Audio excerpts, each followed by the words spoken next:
System errors causing the mso99lwin32 DLL crashes in Microsoft Office Shared Client?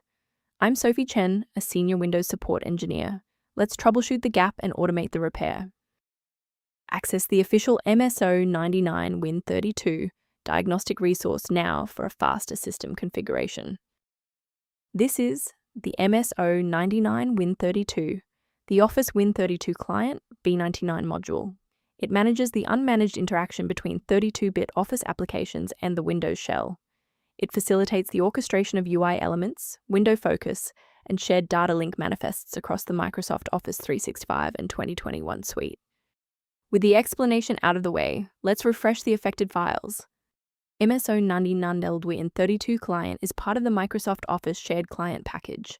A full reinstall of the latest official version of Microsoft Office Shared Client will repair missing or damaged components. If the setup package didn't provide a resolution, we need to look under the hood at how your system handles current session configurations. If your system has been running for an extended period, a reboot might be necessary to resync your background processes and clear any temporary locks on the mso99lwin32 file. To avoid losing your place during the restart, bookmark this page now or hit the like button to save this video to your library for easy access later. With the reboot complete, check your status. If you're still seeing that error, here is the next phase of the fix. Remember, you can pause the video at any time. Rebooting didn't reconnect the runtime links, so let's go into the control panel and refresh the library files. First, go to Control Panel, then select Programs and Features.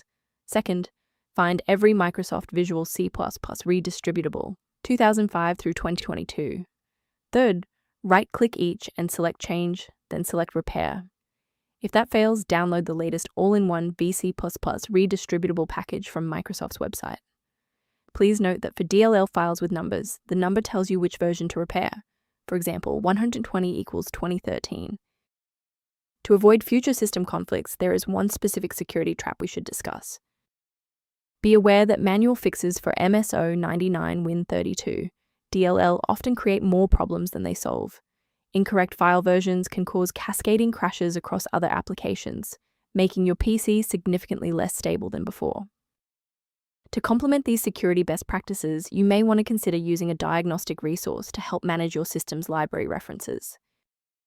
For users seeking improved system clarity, the diagnostic tool in the description references the mso99lwin32 environment.